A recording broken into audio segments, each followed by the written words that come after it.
இந்த ஒரு படமாக இருந்தாலும் டெஃபினெட்லி நம்ம எல்லாருமே ஸ்டார்டிங்லேருந்து வாழ்த்துட்டு இருக்கிறது நம்மளோட ப்ரொடியூசர் சார் தான். பட் ப்ரொடியூசர் சார் எந்த அளவுக்கு ஹெல்ப் கொடுத்துருந்தாலும் I think co producer Suguna Ramu ma'am வந்து பெரிய ஒத்துழைப்பு கொடுத்துருக்காங்க இந்த படத்துக்கு. ஸோ அன்போடு உங்களை மேடைக்கு அழைக்கிறோம் மேம். எங்கள் சைடில் the small token of love I request நட்டி sir to do the honours please.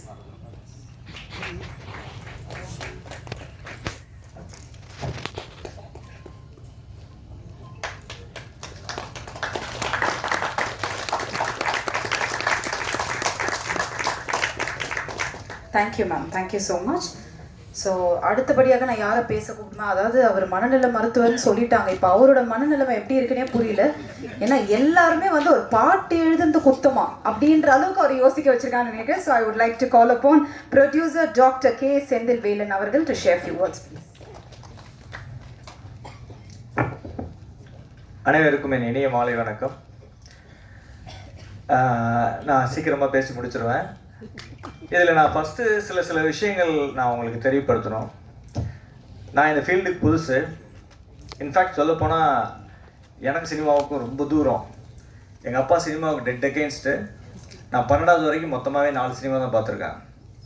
சினிமாவும் தெரியாது, எனக்கு ஒன்றும் தெரியாது. பட் காலேஜ் போனதுக்கு அப்புறமேல் கொஞ்சம் இன்ட்ரெஸ்ட் வந்து பார்த்தேன்.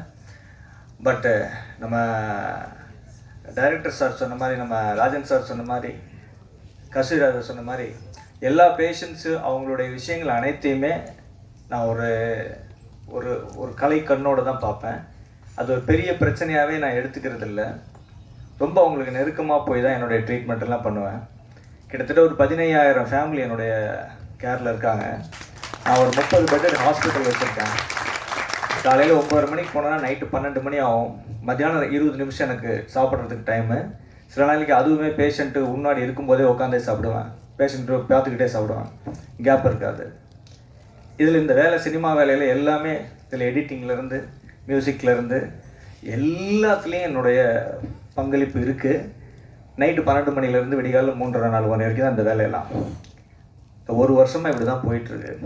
என் ஒய்ஃப் வந்து ஜனவரி 3ஆம் தேதி எப்போ வருங்க, அதோடையாவது நீங்கள் பழைய ஆள் ஆகிட்டிங்கன்னா பரவாயில்ல அப்படின்னு கதறிக்கிட்டு இருக்கிறாங்க. இதில் இந்த சினிமாவில் நான் வந்ததில் ஃபஸ்ட்டு தெரிஞ்சுக்கிட்டது, பொதுவாக நம்மெல்லாம் நினைக்கிற மாதிரி இது ஒரு ஜாலியான தொழிலே அல்ல. இவங்க படுற கஷ்டமும் இவங்க பண்ணுற வேலையும் கொத்தனார் சித்தாலை விட மோசங்க. காலையிலங்க கொடுமை. நான் பார்த்து ஸ்டன் ஆகிட்டேன். 4 மணிக்கு எந்திரிக்கிறாங்க, 5:30 மணிக்கு குளிச்சு ஒரு வண்டியை பிடிக்கிறாங்க, 6 மணிக்கு ஸ்பாட்டில் போய் நிற்கிறாங்க. அதுவும் அந்த லைட் மேனு, அந்த மாதிரி டெக்னிக்கல் அசிஸ்டன்ஸ் எல்லாம் அவங்க அந்த வெயிட்டை தூக்கிட்டு ஓடுறது ஒடியாறது. 1 மணி நேரம் ஷூட்டிங்கு 25,000-30,000 செலவாகுங்க. கொஞ்சம் கேப் ஆனால் முடியாது. அப்படியே மனுஷங்களாம் மிஷினான்னு தெரியாது, அப்படி வேலை பார்ப்பாங்க. ஆனால் ஒன்று என்னென்னா, நமக்கு எல்லாம் அதெல்லாம் எதுவுமே தெரியறதில்ல. நம்ம சினிமானா ஒரே கூத்து, ஒரே ஜாலி போல் இருக்கு. சத்தியமாக கிடையாது. ஒரு கதை டிஸ்கஷனில் செத்து சுண்ணாம்பு போக வேண்டியதாக இருக்குது. 6 மாதம் கதை டிஸ்கஷன் பண்ணியிருக்கிறோம். அவ்வளவு கஷ்டம்.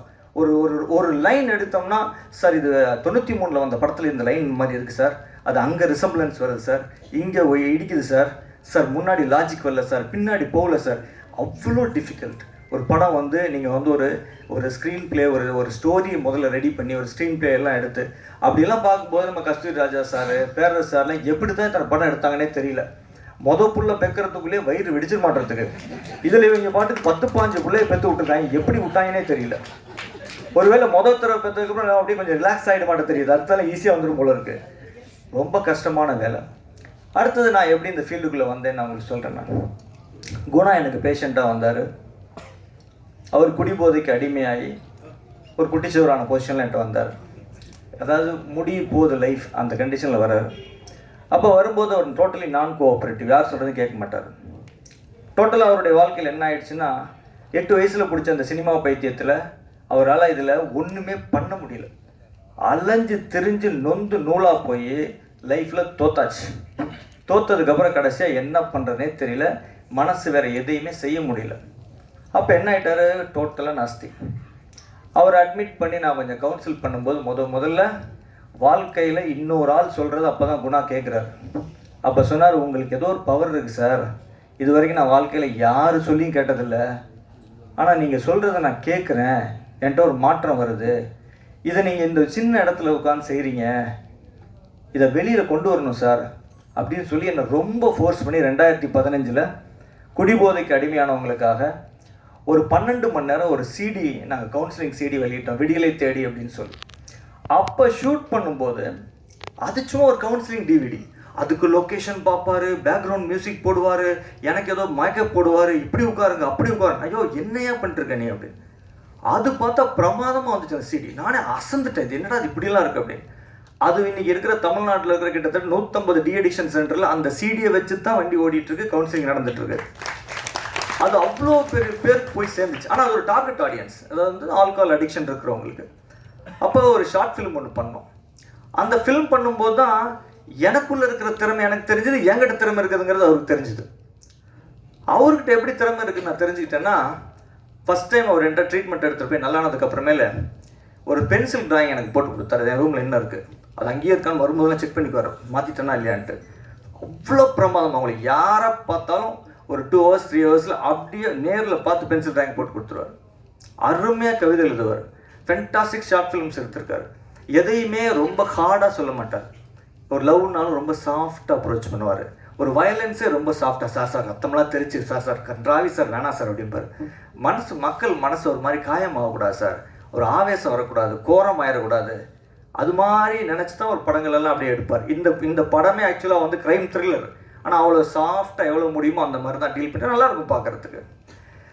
ஸோ அப்படியெல்லாம் வந்து எனக்கு அறிமுகமாக இந்த படத்தெல்லாம் நாங்கள் எடுக்க ஆரம்பித்தது வரைக்கும் என்கிட்ட ரொம்ப வருஷம் 6 வருஷம் எனக்கு கேட்டுகிட்டே இருந்தார், படம் எடுக்கலாம் இருங்க, கொஞ்சம் என்னுடைய கடமைகள் எல்லாம் முடிஞ்சிட்டு கொஞ்சம் காசு சேர்த்துட்டு வரேன் நான் அப்படின்னு சொல்லிட்டு இருந்தேன். அது வரைக்கும் கெஞ்சி கேட்டுட்டு இருந்தார்.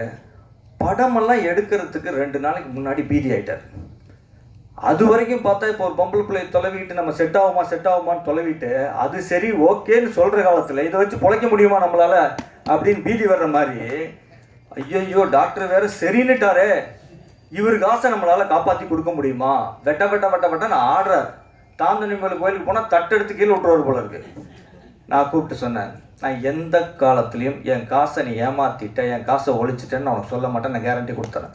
இந்த கோயில் வச்சு சொல்கிறேன், நீ நினைக்கிறேன் ஒரு பைசா வரலனாலும் நான் அவனை ஏன்னு கேட்க, உன் மேலே நம்பிக்கை வச்சு இந்த விஷயத்தை நான் செய்கிறேன்.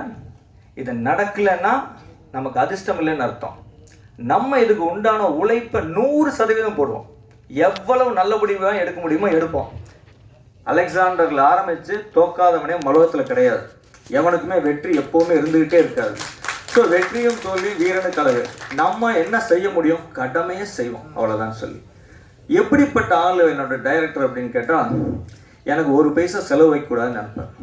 ஒரு லைட் எக்ஸ்ட்ராவாக கொண்டு வந்துட்டாங்கன்னா அல்லறிட்டு ஓடுவார். அந்த லைட் எதுக்கு வந்துச்சு, அதுக்கு எவ்வளோ 150 ரூபாயா 250 ரூபா, அது வேண்டாம்.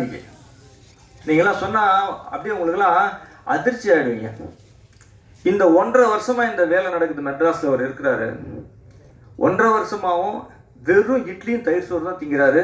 எனக்கு செலவு வைக்கக்கூடாதுன்னு என்ன சொன்னாலும் கேட்கவே மாட்டார். எல்லாம் உங்களுக்கு ஷாக்காக இருக்கும். வெறும் இட்லிங்க, காலையில் இட்லி சாயந்தரம் இட்லி, காலையில் இட்லி சாயந்தரம். நானே நொந்து போயிட்டேன். கேட்கவே மாட்டார். தயிர் சோறு அவ்வளோதான். ப்ரொடியூசருக்கு செலவு வைக்கூடாது. நடுவில் நட்டி சாரை வந்து டைரக்ட் பண்ணணும்னு அவருக்கு கொல்ல ஆசை. என்கிட்ட கேட்டார், முடியுமா சார், பேசி பாருங்க, எப்படியாவது ஏற்பாடு பண்ணிடலாம். அவர் வந்துட்டார். அவர் வந்ததுக்கு அப்புறமேல இவரால் அந்த சந்தோஷம் தாங்க முடியல. பட்ட நாயே வைத்தாலேயே போய் இவரால் நட்டியை டைரக்ட் பண்ண முடியல. வைத்தாலையா போயிங்க 2 மாதம் வைத்தால. அதுக்கு நடுவில் நட்டி சாருக்கு வந்து தனியாக வந்து நாங்கள் வந்து இன்னொரு டைரக்டர் போட்டு, ஒரு ஸ்டெப்னி ஒரு டைரக்டர் போட்டு 5 நாளுக்கு ஷூட் பண்ணோம். அதுக்கப்புறம் நான் இந்த வைத்தாலையெல்லாம் இருக்குன்னு சொல்லி அதை ட்ரீட் பண்ண என்னோட கேஸ்ட்ரோன்டாலஜிஸ்ட் ஃப்ரெண்டுக்கு உட்காந்துருக்காரு. அவர்கிட்ட கூட்டிகிட்டு கொண்டு போய் காமிச்சு, டைஃபாய்டு ஃபீவர் முக்கியமான சீன் எடுக்கணும், அதை அருமையாக எடுக்கணும்னு அவ்வளோ பிளான் பண்ணி வச்சிருக்காரு. நட்டுங்குது, ஃபீவர், வைத்தால. நீங்களாம் சொன்னால் ஆச்சரியமாயிடுவீங்க. பாத்ரூம் பக்கத்திலேயே படுத்துக்கிட்டு 3 நாள் ஷூட் பண்ணாங்க. அவ்வளவு கஷ்டம். கடைசியாக நான் சொல்லிட்டேன், நீ நிறுத்த ஷூட்டிங்க, இவன் ஹாஸ்பிட்டலில் வச்சு 10 நாள் ட்ரீட்மெண்ட் கொடுத்து வேறு என்னென்னமோ ப்ராப்ளம் இருக்குன்னு பார்த்தோம், எதுவுமே இல்லை. எல்லாத்தையும் செட்ரேட் பண்ணிட்டு கடைசியில் அது பயந்தான் போனா அப்படின்னு சொல்லிட்டு திரும்ப வைத்தியம் பண்ணி சரி பண்ணி திருப்பி கொண்டாந்து விட்டு. ஸோ அந்த அளவுக்கு இவரெல்லாம் எப்படின்னு கேட்டிங்கன்னா சினிமாவுக்காகவே சாவுவாருங்க. அவ்வளோதாங்க. 5 பைசா வேண்டியது இல்லைங்க. குணான்னு ஒருத்தன் டைரக்டர் ஆகணும் அப்படின்னு 4 பேர் சொல்லணும். ஒரு படத்தை எடுத்து இந்த ஜனங்களுக்கு போட்டு காமிச்சிடணும். அதை தவிர வேற எந்த ஆசையும் இல்லை, எதுவுமே கிடையாது. எனக்கும் இந்த சமுதாயத்திலிருந்து நான் மேலே வந்திருக்கேன். எத்தனையோ ஜனங்களுடைய உழைப்பில் தான் நான் கவர்மெண்ட் மெடிக்கல் காலேஜில் படித்தேன், செலவெல்லாம் படித்தேன், எம்பிபிஎஸ் படித்தேன், எம்டி படித்தேன். நீ நல்ல பொசிஷனில் இருக்கேன். என்னுடைய தாத்தா ஒரு சுதந்திர போராட்ட தியாகி. நம்மளை உருவாக்குன இந்த சொசைட்டிக்கு எதையாவது திருப்பி செய்ய முடியுமா? இது ஒரு பவர்ஃபுல் மீடியா, அவ்வளோதான். எங்கள் 2 பேருக்கும் ஆசையே அவ்வளோதாங்க. நாங்கள் ஒரு சின்ன வீடு கட்டியிருக்கோம், அவ்வளோதான் எங்களுடைய பட்ஜெட்டுக்கு. அது ஒரு அழகான வீடு, காக்கைக்கும் தன் குஞ்சு பொன் குஞ்சு. அந்த லெவலில் எங்களுடைய பட்ஜெட்டுக்கு எவ்வளவு சிறப்பான ஒரு படத்தை கொடுக்க முடியுமோ அவ்வளோ சிறப்பான படத்தை கொடுத்துருக்கோம். உங்களுடைய ஆதரவை வேண்டி நிற்கிறோம். அதுக்கடுத்தது இந்த படத்தினுடைய டெக்னிக்கல் டீம், நடித்தவங்க எல்லாத்தையும் பற்றி சொல்லணும். நட்டி சார் அவருடைய நடிப்பை பற்றி அவங்க யாருன்னா சொல்ல வேண்டியதில்லை. அவர் ஒரு ப்ரொடியூசர்ஸ் ஹீரோ. அப்படின்னு என்னென்னா, எந்த சிக்கல், எந்த பிரச்சனை, செலவு ஒன்றும் வைக்க மாட்டாருங்க. கேரவனே கிடையாதுங்க, கேரவன் கிடையாதுங்க. நடு ரோட்டில் அவர் வாட்டுக்கு ஒரு பிளாஸ்டிக் சேரை போட்டு உட்காந்து டீ குடிச்சிட்டு இருப்பாருங்க, அவ்வளோதாங்க. எந்த நமக்கு செலவு வைக்க மாட்டார். அதே மாதிரி என்ன அவருடைய ஷெட்யூல்லாம் பர்ஃபெக்டாக பக்காவாக 10 நாள் ஷூட்டிங், 1.5 நாள் பேட்ச் ஒர்க்கு, 10-11 க்ளீன் டன், அவ்வளோதான். அவ்வளோ பர்ஃபெக்டாக நீட்டாக. அவங்க சொன்னாங்க யாரை நம்பி வந்தாங்க அப்படின்னு. அது எப்படியோ தெரியல, எனக்கு வந்து எல்லாருமே நல்லவங்களாக தான் இருந்தாங்க. ஸோ வந்து என்ன அப்படின்னு கேட்டால், இல்லை மோசமானவங்க இருக்கலாம், அது வேறு விஷயம். ஆனால் அதெல்லாம் சினிமா எடுத்து நம்ம முடிச்சதுக்கு அப்புறமேல் தான் இந்த மாதிரி நிறைய ஆட்கள் வர்றாங்க. அவங்க தான் பிரச்சனையாக இருக்காங்க. சினிமாவில் இருக்கிற வரைக்கும் யாரும் எந்த பிரச்சனையும் இல்லை. அதே மாதிரி என்னுடைய ஹீரோ, செகண்ட் ஹீரோ இருக்கிற நிஷாந்த், கடுமையான உழைப்பாளி. என்னுடைய ஹீரோயின் பெரிய லெவலுக்கு வருவாங்க. நான் இந்த மேடையில் நான் வந்து உங்களுக்கெல்லாம் அஷூரன்ஸ் கொடுக்குறேன். ஃபென்டாஸ்டிக் ஆக்ட்ரஸ், பயங்கர பர்ஃபெக்டு. எந்த விஷயத்துக்கும் அவ்வளோ அற்புதமாக கோஆப்ரேட் பண்ணி எவ்வளோ ஒரு டேக் 2 டேக்கில் முடிச்சு கொடுத்துருவாங்க. அந்த மாதிரியான ஒரு நல்ல ஒரு ஆர்டிஸ்ட் அவங்க. அதே மாதிரி என்னுடைய படத்தில் ஒர்க் பண்ண எல்லாருமே நல்ல ரோல் பண்ணாங்க, நல்லா நடித்தாங்க. என்னுடைய எடிட்டரை பற்றி சொல்லணும். அவனையெல்லாம் நான் கசக்கி புழிஞ்சு காய போட்டிருக்கேன். என்னோடய மென்டல் ஹாஸ்பிட்டலுங்க, 30 பெட் இருக்குது. அங்கே 1 மாதம் வந்து இருப்பான். அங்கே ஒரு ரூமில் தங்கிக்கிட்டு டெய்லி நான் பெண்டை கழட்டிடுவேன். ஒவ்வொரு சீனாக இன்ச்சு பை இன்ச்சு கட்டடிப்போம். சார் இப்படி வச்சா நல்லா இருக்காது சார், வெய்யா எனக்கு இதான் பிடிச்சிருக்கு சார், இது வச்சா டெக்னிக்கலாக இது ரைட், இந்த ஆக்சிஸ் அந்த கதையெல்லாம் என்கிட்ட சொல்லாத, இந்த சீன் எனக்கு பிடிச்சிருக்கு, நான் சாதாரண ஆள், எனக்கு பிடிச்சிருக்குன்னா எல்லாருக்கும் பிடிக்கும், நீ டெக்னிக்கலாகவே பேசிகிட்டு இருக்காத. இப்படியே உட்காந்து பண்ணின கஷ்டம் அவனுக்கு கொஞ்சம் நஞ்சம் கிடையாது. அதே மாதிரி என்னுடைய மியூசிக் டைரக்டர் நீங்கள் பார்த்துருப்பீங்க, உங்க எல்லாத்துக்கும் மியூசிக் பிடிச்சிருக்குன்னு நினைக்கிறேன். நல்ல மியூசிக் டைரக்டரு. ஆனால் என்னென்னா, தீபாவளிக்கு பேண்ட்டு கொடுத்தீங்கன்னா பொங்கல் கொடுப்பான், அது ஒன்று தான் பிரச்சனை.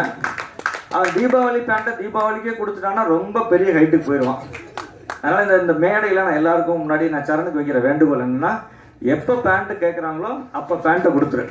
நீ நல்ல டெய்லர்னு எங்களுக்கு தெரியும், பட் தீபாவளி பேண்ட்டை தீபாவளி அன்னைக்கு காலையில் தான் துணி எங்கே இருக்குன்னு தொலைவிட்டு இருப்பான். அது ஒன்று தான் பிரச்சனை. மற்றபடி ஒரு ஃபென்டாஸ்டிக் மியூசிஷியன். அவர் வந்து எப்படின்னு கேட்டிங்கன்னா, நான் இப்போ கம்பேர் பண்ணுறது உங்களுக்கு ஒரு அதிகமாக கூட தெரியலாம். ஒரு எம்எஸ்பியோட கம்பேர் பண்ணலாம்.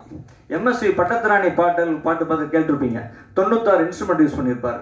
பட்டத்திராணி பாட்டுன்னு ஒரு பாட்டு இருக்கு இல்லையா, அதில் அது மாதிரி எங்கே கேப் கிடைக்குதோ ஒரு இன்ஸ்ட்ருமெண்ட்டை தட்டுவான், உள்ள விட்டுட்டே இருப்பான். அவனுக்கு வந்து அந்த கொஞ்சமே பத்தாது. நான் சொன்னேன் நல்லா இருக்கு உடியா அப்படின்னா, நைட்டு ஒரு ஒர்க் பண்ணி அனுப்புகிறேன் சார் அப்படின்னு ஒரு 3 இன்ஸ்ட்ருமெண்ட் அவ்வளோ விட்டுருவோம்.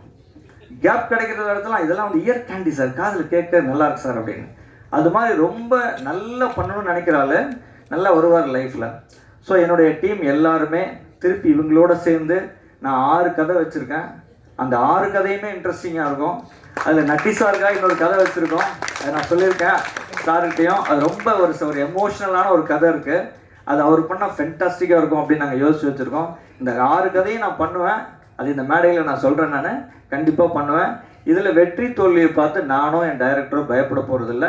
நீங்கள் நல்ல படமாக இருக்கிற பட்சத்தில் நீங்கள் எங்களை பாராட்டி எழுதுங்க என்று உங்களை எல்லாம் கேட்டு விடைபெறுகிறேன். நன்றி, வணக்கம். Thank you sir, thank you so much. அதாவது சார் ஏற்கனவே ப்ரொடியூசர், லிரிக் ரைட்டர் அதெல்லாம் தெரிஞ்சு சார் கூடிய சீக்கிரம் உங்களை மோட்டிவேஷன் ஸ்பீக்கராக கூட கூப்பிடுவாங்க பல காலேஜில் நினைக்கிறேன். அந்த அளவுக்கு பயங்கரமாக ஒரு ஸ்பீச் கொடுத்துருந்தீங்க. Thank you so much. ஸோ அடுத்தபடியாக